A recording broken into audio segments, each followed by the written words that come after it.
नबी पाक अलैहिस्सलाम ने फरमाया जिसके ज़िम्मे बहनें लग गई, जिसके ज़िम्मे बहनें जिसके ज़िम्मे लग गई, बाप कमज़ोर हो गया या बाप इंतकाल कर गया, जिसके ज़िम्मे बहनों की ड्यूटी लग गई, महबूब फरमाने लगे उसने 3 बहनों की अच्छी परवरिश की, अच्छा अदब सिखाया और इज्जत के साथ रुखसत कर दिया, या 2 बहनें उसके ज़िम्मे लगी, उसने आदाब सिखाए, ये अबू दाऊद शरीफ है, इब्ने माजा है, और फिर उनको रुखसत कर दिया इज्जत के साथ। फिर एक मकाम पे फरमाया चलो एक बहन ही उसके जिम्मे लगी थी,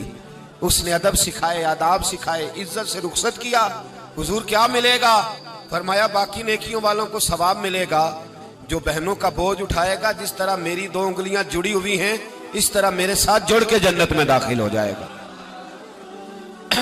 अभी इस हक का तायुन किसने किया?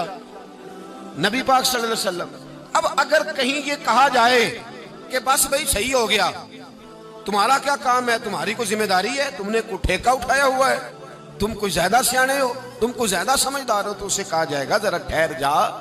इस तरह की बात ना कर, ये वो हक है जो मेरे मुस्तफा ने बयान फरमाया है। जहां बीवी के हुकूक बयान फरमाए वहां मेरे नबी पाक ने बहन के हुकूक भी बयान फरमाए। देखिए ना, जनाब उम्मे हानी हजरत अली की सगी हमशीरा थी,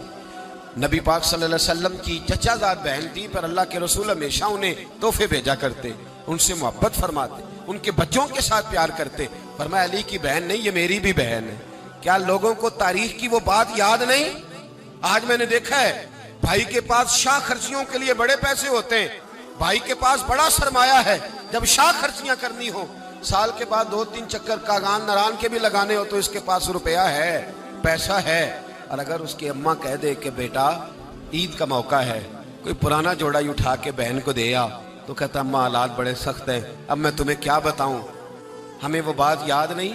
कि नबी पाक की रज़ाई बहन जनाब शीमा जब उनके काफिले के खिलाफ मुसलमान लड़े, उन्होंने जंग की और वो कैद होके आई, तो हजरत अबू हुरैरा से कहने लगी जाके मुस्तफ़ा करीम को बताओ मैं तुम्हारी बहन हूँ। तो हजरत अबू हुरैरा कहते मैं बीबी का पुराना दुपट्टा देखता, उसकी कैफियत देखता, फिर जुमले देखता, मुझे समझ ना आती, तो मैंने जाके हुजूर से कहा कुछ शीमा नाम की बीबी है, तो कहते हैं अभी मैंने जुमले भी पूरे अदा नहीं किए, नबी पाक मिंबर से उठ के खड़े हो गए और रसूल पाक की चादर मुबारक मिंबर पे रह गई, महबूब उठ के गए और फिर जनाब शीमा को घर ले गए और फिर फरमाया आयशा को बुलाओ, फातिमा को बुलाओ, सौदा रफ्सा को बुलाओ, इन सब से कहो आओ देखो मेरी बहन मेरे घर में आई। ये रिश्तों का एहसास, ये रिश्तों की कैफियत, ये दर्द, ये सोच, ये हुजूर ने हमें तायुन करके दिया, ये नबी पाक अलैहिस्सलाम ने हमें बता करके दिया है। हुजूर ने ढेरों तोहफे दिए और ऐसी ऑफर की जिसके लिए उम्मत तड़पती है, तरसती है। हुजूर ने फरमाया शीमा अगर तू पसंद करे तो तेरे लिए मदीने में मकान ना बना दूं, अगर तू कहे तो यहां तेरे लिए मकान ना बना दूं, जहां 70,000 फरिश्ते रोज सलामी देने आते